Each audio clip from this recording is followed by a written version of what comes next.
Bismillahirrahmanirrahim. Assalamualaikum warahmatullahi wabarakatuh.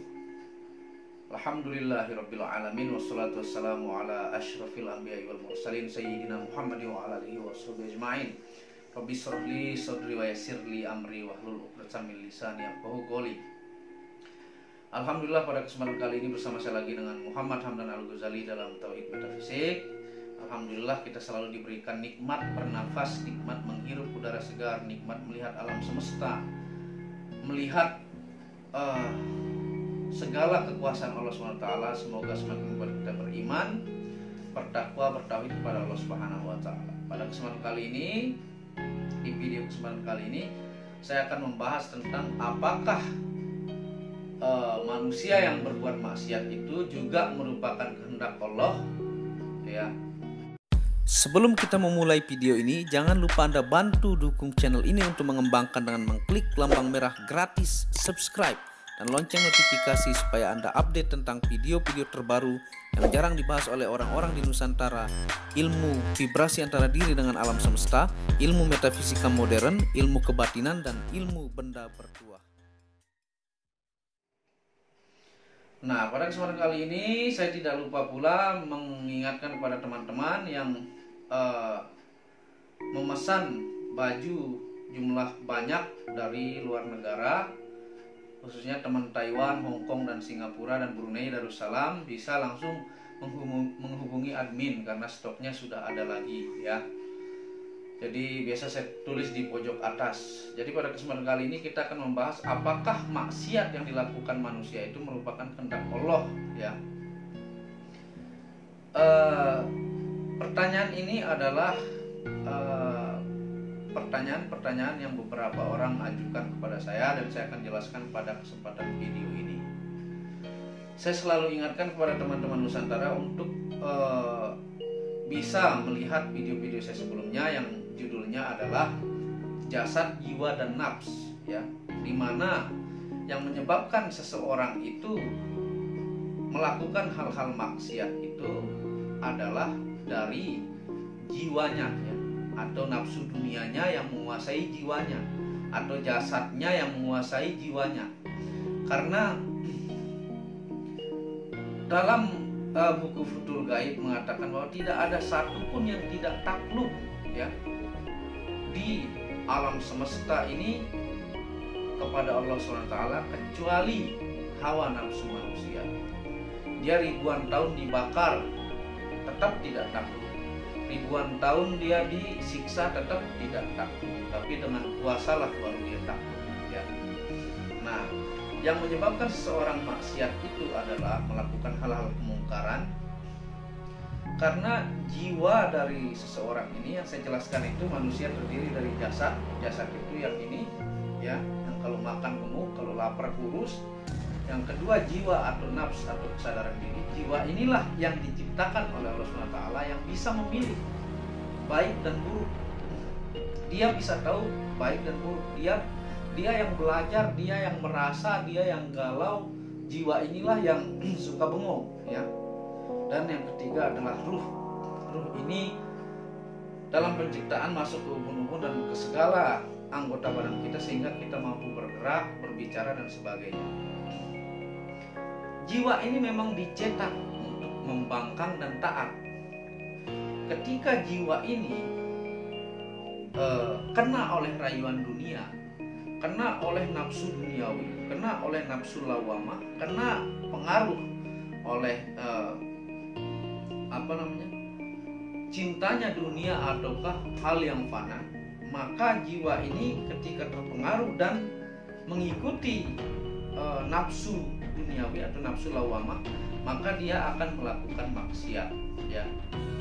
Ini kebanyakan orang yang disebut orang setengah, orang yang tidak tahu dirinya, tidak tahu zat Tuhan di dalam dirinya, tidak tahu hakikat dirinya dengan Tuhan, tidak tahu mana yang harus diikuti, mana yang tidak. Dia hanya cinta dunia saja. Apapun yang penting kaya, boleh dilakukan. Mau jual diri kah, mau jual heroin kah, mau jual sabu kah, mau nyuri kah, mau... Ini sebenarnya yang membuat dia melakukan hal maksiat itu adalah nafsu dunianya. Dia keikut oleh nafsu dunianya sehingga melakukan hal-hal yang maksiat untuk mendapatkan keuntungan secara jasad kepada diri dia sendiri. Memang dicetak seperti itu, ya. Kalau jiwanya mengikuti ruh, jiwanya mendengar nurani, jiwanya ini dilatih dengan puasa terus untuk menundukkan pandangan, untuk melakukan hal-hal baik, maka jiwa ini ketika dekat dengan si ruh, maka dia akan selalu melakukan kebaikan. Dan jiwa ini sifatnya kadang turun, kadang naik, ya. Inilah penyebab orang melakukan maksiat. Apakah maksiat yang dilakukan oleh seseorang itu merupakan kehendak Allah? Jawabannya bukan. Itu adalah kehendak jiwa seseorang ini yang cinta dunia dan tidak tahu hakikat dirinya dengan Tuhan. Kalau dia tahu hakikat dirinya dengan Tuhan, maka dia tidak akan melakukan hal-hal maksiat. Dia terbawa oleh nafsu, ya. Jadi inilah yang akan dieksekusi nanti jiwanya ini ketika dia meninggal. Jasad lebur seperti alam semesta, ruh dengan inna lillahi wa inna ilaihi rajiun, ruh kembali kepada asal.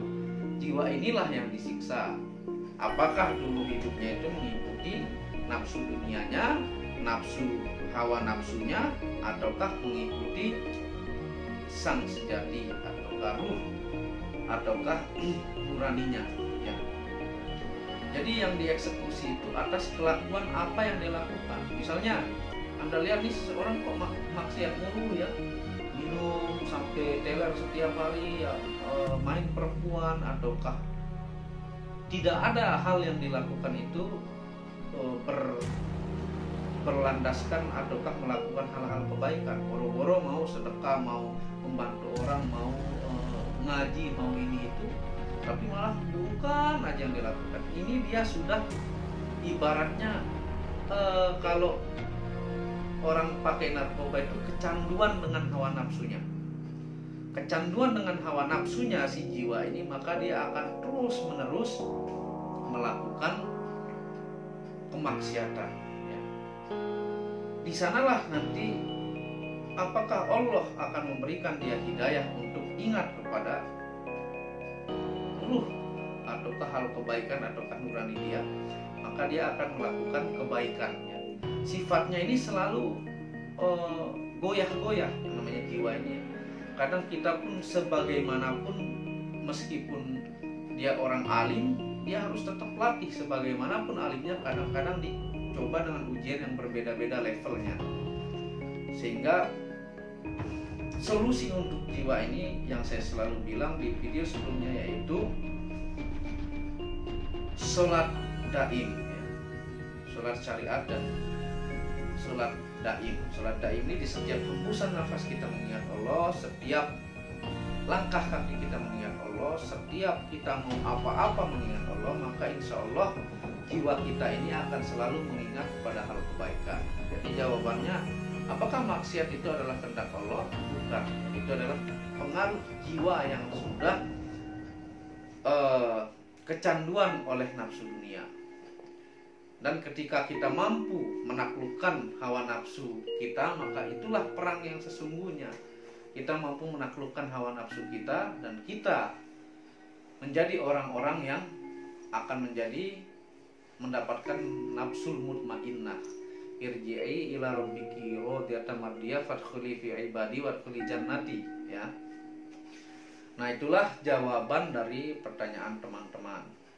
Ketika seseorang sudah mengenal hakikat dirinya, tahu di dalam dirinya, makanya di video-video saya sebelumnya banyak yang membahas tentang luasnya ilmu samudera yang ada pada dalam diri. Gak perlu belajar jauh-jauh sampai ke luar dari diri kita, cukup kita telaah, sering-sering melakukan tafakkur, duduk, biarkan 3 unsur berbicara di dalam diri kita, nafsu duniawi, jiwa kita dan ruh kita, maka kita akan selalu ingat pada Allah dan